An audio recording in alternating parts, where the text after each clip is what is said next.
Madame, Monsieur, bonjour, merci de nous rejoindre à la une de l'actualité. La journée internationale de la presse. Le ministre de la Communication, Mohamed Bouslimani, s'est recueilli ce matin à la place de la Liberté à la mémoire des martyrs du devoir.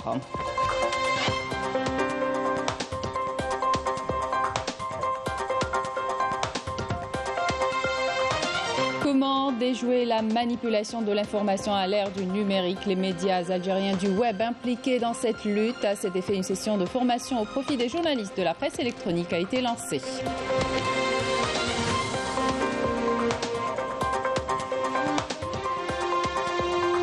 Une fois de plus, la rue gronde au Maroc, où la cherté de la vie est à l'origine des mouvements de contestation qui ne semblent pas s'apaiser pour dénoncer la politique d'appauvrissement volontaire menée par le régime du Marzen.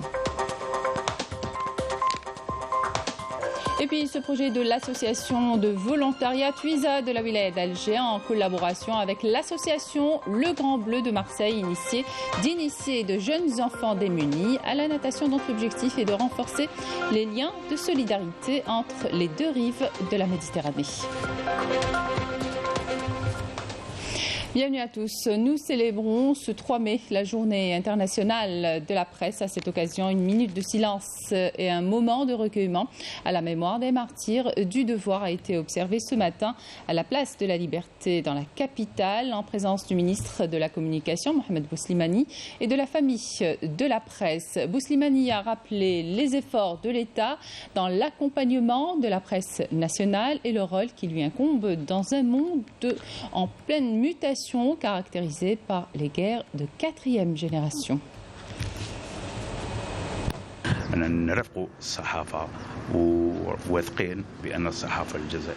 Nous accompagnons la presse algérienne et nous sommes certains que celle-ci accompagne à son tour l'État dans ses efforts et met en avant ses réalisations.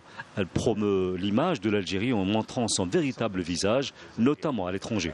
Comme vous pouvez le constater, il y a des attaques cybernétiques contre l'Algérie. Dans ce cas, la presse est au premier rang pour défendre son pays en diffusant une information vraie, loin de l'infox. L'Algérie célèbre donc ce mercredi la journée internationale de la presse, de la liberté de la presse, dans un contexte marqué par des réformes profondes du secteur. L'adoption d'une nouvelle loi organique sur l'information vise notamment à consacrer et garantir le respect des règles de déontologie et d'éthique professionnelle. Amélie Sridir. Convaincu de l'importance de la communication dans le processus d'édification de l'Algérie nouvelle, le président de la République a fait de la liberté de la presse un principe immuable consacré dans la Constitution de 2020. D'ailleurs, la nouvelle loi sur l'information récemment adoptée s'inscrit dans le cadre de la concrétisation d'un de ses 54 engagements. Il a également mis l'accent sur la nécessité d'assurer la transparence du financement des médias, ainsi que le droit des professionnels de la presse à accéder aux sources d'information dans le cadre du respect de la loi, du droit à la protection de l'indépendance des journalistes et du secret professionnel, afin de marquer clairement une rupture avec les anciennes pratiques qui régissaient auparavant la scène médiatique. Objectif: définir le statut du journaliste professionnel avec précision dans toutes les spécialités médiatiques, mais aussi moraliser la profession. Le journaliste bénéficie désormais de plusieurs garanties, dont la protection juridique de ses œuvres et la préservation de son droit de ne pas diffuser toute information, article ou travail ayant subi des modifications substantielles sans son consentement.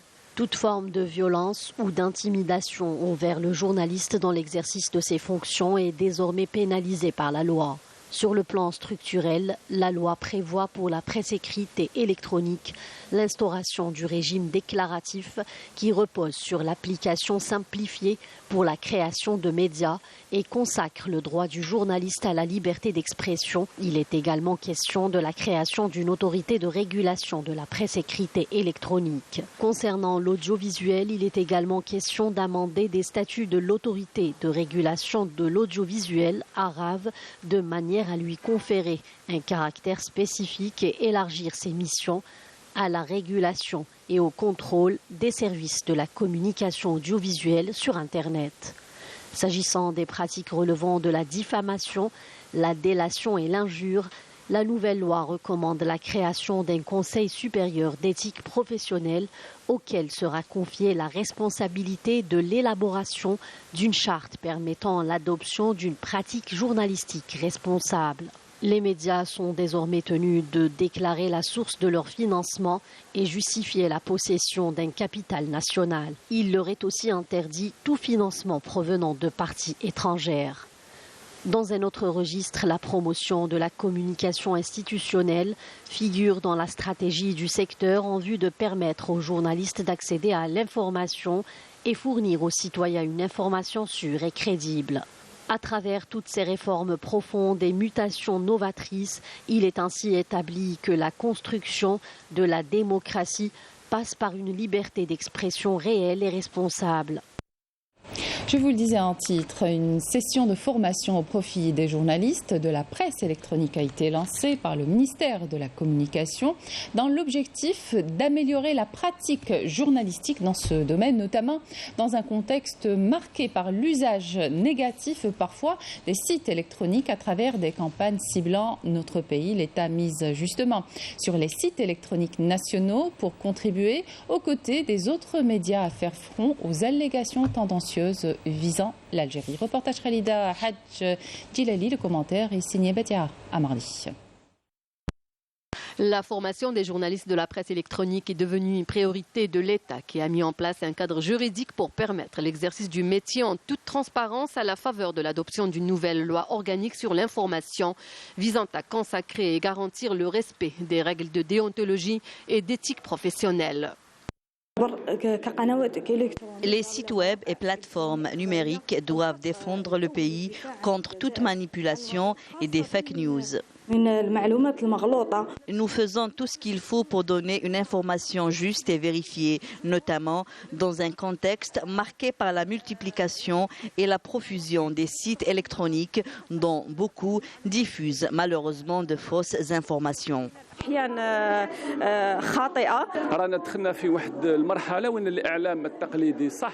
Nous sommes dans une étape où la presse traditionnelle continue à avoir toute sa place, mais il faut qu'elle s'adapte aux défis de l'heure.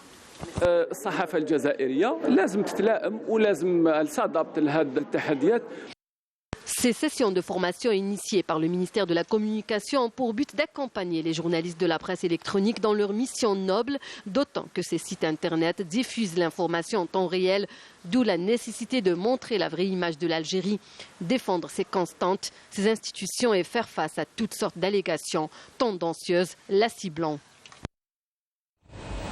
Dans le volet coopération, le ministre des Affaires étrangères et de la communauté nationale à l'étranger, Ahmed Attaf, a reçu ce matin le président du Conseil de la Shura du Royaume d'Arabie Saoudite, Abdullah bin Mohammed bin Ibrahim Sheikh. Les deux parties ont passé en revue les relations bilatérales unissant les deux pays et les moyens de les raffermir dans différents domaines.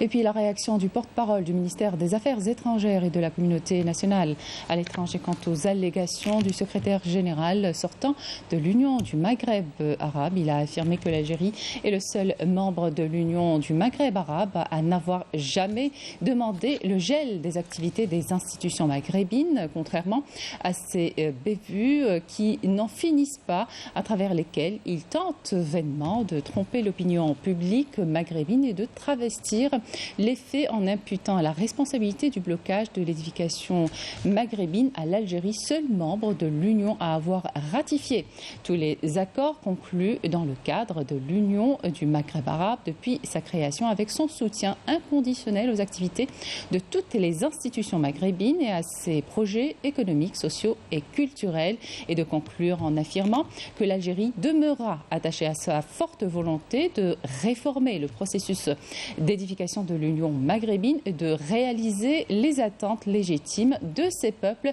qui aspirent à l'activation de l'action maghrébine sur des bases claires et fédératrices sans préalable aucun. Dans la dynamique des efforts soutenus dans la lutte antiterroriste et contre la criminalité organisée multiforme, des unités et des détachements de l'armée nationale populaire ont exécuté durant la période allant du 26 avril au 2 mai plusieurs opérations ayant abouti à des résultats de qualité qui reflètent le haut professionnalisme, la vigilance et la disponibilité permanente de nos forces armées à travers tout le territoire national. Dans le cadre de la lutte antiterroriste, des détachements de l'armée nationale populaire ont arrêté 5 éléments de soutien aux groupes terroristes en différentes opérations, tandis que 2 bombes de confection artisanale ont été découvertes et détruites à Blida. Dans le cadre de la lutte contre la criminalité organisée, en continuité des efforts soutenus visant à contrecarrer le fléau du narcotrafic dans notre pays, des détachements combinés de l'ANP ont intercepté en coordination avec les différents services de sécurité lors d'opérations exécutées à travers les régions militaires 42 narcotrafiquants et mis en échec des tentatives d'introduction de 12 quintaux et 56 kg de kiff traité provenant des frontières avec le Maroc et saisi 116 503 comprimés psychotropes.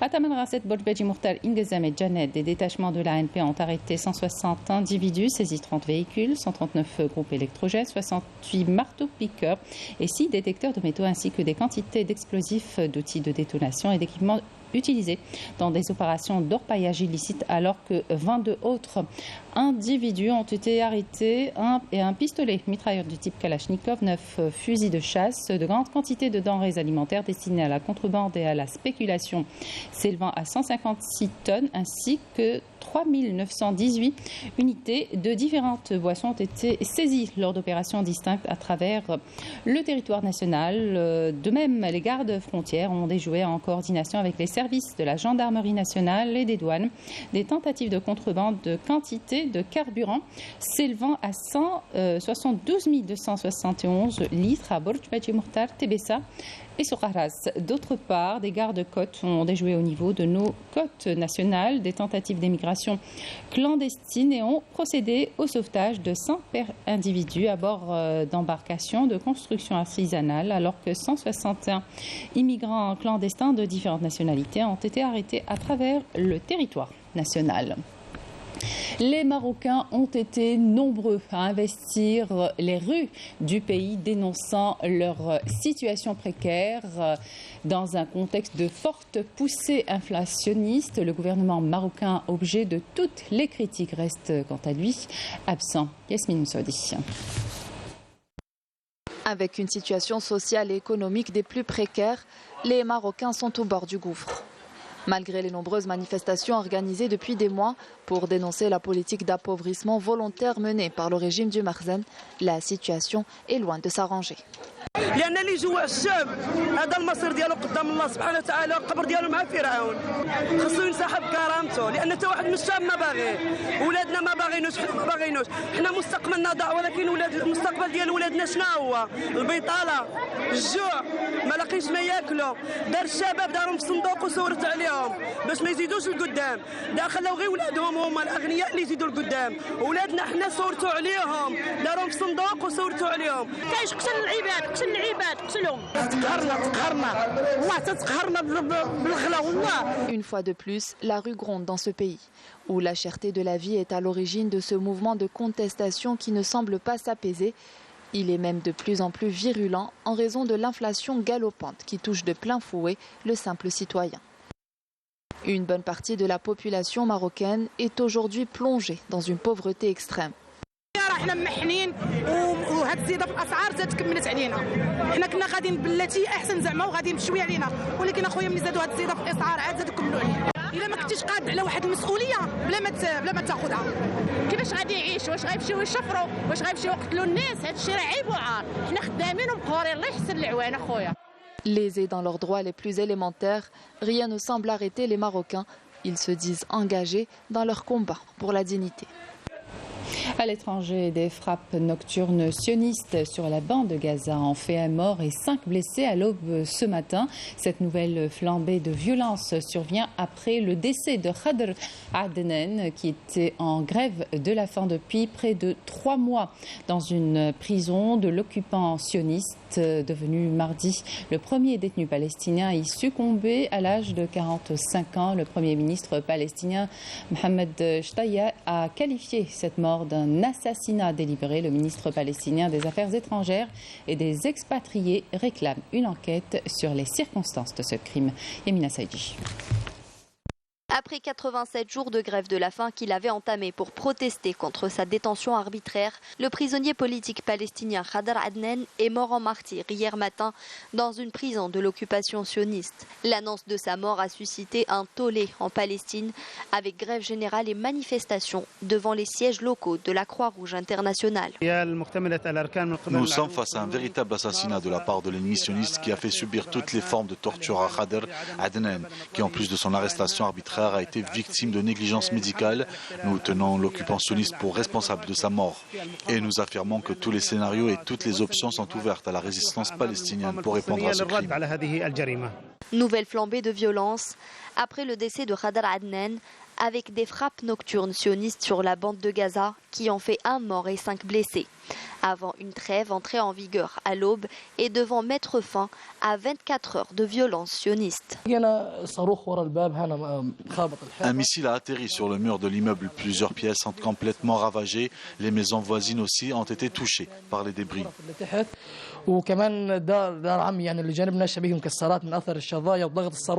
La poursuite des tueries lentes en violation des conventions et droits internationaux et la persistance des violations des droits de l'homme les plus élémentaires ont été une fois de plus dénoncées suite à la mort de Khadr Adnan, qui, même dans un état grave, n'a pas pu bénéficier d'une assistance médicale. Le chef de l'humanitaire à l'ONU est arrivé aujourd'hui au Soudan où de violents combats se poursuivent au mépris d'une trêve qui s'achève ce soir à minuit, censée permettre des évacuations sécurisées de civils et la poursuite de négociations indirectes à l'étranger, alors que le Soudan du Sud voisin assurait avoir négocié une prolongation du cessez-le-feu de 7 jours. Retour en Algérie, football, avec d'abord les matchs de la deuxième journée disputée hier au stade Nelson Mandela de Berreri du groupe A de la Coupe d'Afrique des Nations de football des moins de 17 ans. L'équipe nationale algérienne de football a raté l'occasion de valider son ticket pour les quarts de finale en s'inclinant face au Sénégal 0-3. Dans l'autre match du groupe A, le Congo et la Somalie se sont neutralisés un but partout. Et voici à présent le programme de déroulement des matchs du groupe B. Comptons pour la deuxième journée du stade Shahid Hamlaoui à Constantine.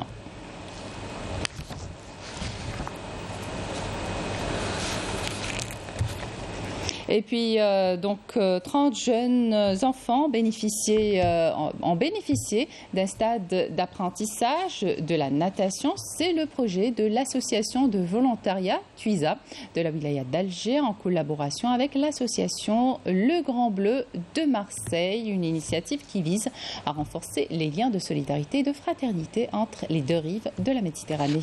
Lamia Boudbouda, reportage. Ce sont des enfants heureux comme des poissons dans l'eau que nous avons rencontrés dans la piscine de ce prestigieux hôtel de la capitale.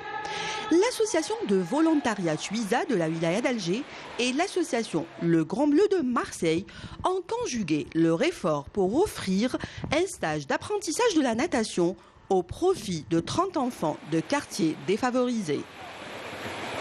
Déjà, ce que je fais à Marseille, c'est que on a les mêmes problématiques Alger-Marseille, des deux côtés de la Méditerranée, c'est que les enfants ne savent pas trop nager. Donc, je fais de l'apprentissage de la natation en mer et en piscine à Marseille, et j'ai voulu dupliquer cette action en Algérie, parce qu'il y a aussi besoin de ça. On a pris ceux qui n'avaient pas les moyens, ceux qui ne savaient pas nager, on les a réunis. Pour moi, c'était nécessaire de venir en Algérie faire cette action. C'est une opportunité pour les élèves de venir dans un hôtel 5 étoiles et en même temps de profiter de la formation d'initiation à la nage. Pendant 5 jours et sous les conseils avisés des maîtres nageurs, les enfants ont appris les rudiments de la natation. Certains ont vaincu cette phobie de l'eau et d'autres ont perfectionné leur mouvement. قبل ما كنت نعوم مليح سورتو في الغرق تعلمت مقعد سورموندو نعوم في الغرق كيفاه نشدو في لافخيت كيفاه نروحو باش نروحو للغرق. جو سافي با ناجي كنت نروح شويه للبحر ولا بيسين كي جيت هنا تعلمت خير علموني دوكا راني نعرف نعوم مع صحابي وكاين ندخل لومبيونس تاع لا بيسين تعلمت نبلونجي تعلمت نعوم تعلمت نشد وليت ندير ان روكور تحت الماء نشد النفس تاعي. شحال تشد لي روكور ماكسيموم 25 secondes. Houssine Nouar, maître nageur sauveteur, a accompagné ses enfants dans ce stage où il est primordial de développer l'aisance de l'enfant dans le milieu aquatique. Nous, ce qu'on commence, c'est la confiance, leur montrer que voilà, c'est un milieu où ils peuvent s'amuser, ils peuvent faire plein de choses. Et nous, ce qu'on va essayer de faire après, c'est leur apporter voilà, quelques techniques qui font qu'ils vont se sentir en sécurité dans l'eau. Voilà, nager sans se fatiguer et petit à petit réussir à faire de belles choses, nager le crawl. Voilà, donc on commence tout ça en travaillant la respiration, l'immersion, la propulsion. Donc on leur apprend plein de petites techniques qui font que petit à petit, ils s'améliorent. Un stage de secourisme et de sauvetage en mer a été dispensé à des jeunes. Aussi, un diplôme de natation a été remis aux enfants. Une louable action au profit des enfants, car apprendre à nager est déjà une prévention à la noyade. Et puis on a appris ce matin cette triste nouvelle, le décès du cinéaste Sidi Ali Mazif, le réalisateur engagé, nous a quittés après une longue carrière au service de la culture algérienne et du cinéma algérien. Ses œuvres, Leila et les autres, Houria, Les Nomades ou encore Le Patio témoignent à jamais de son savoir-faire et de sa passion pour le 7e art. Voilà, c'était la dernière information. Merci de nous avoir suivis. Excellente suite de programme sur Canal Algérie.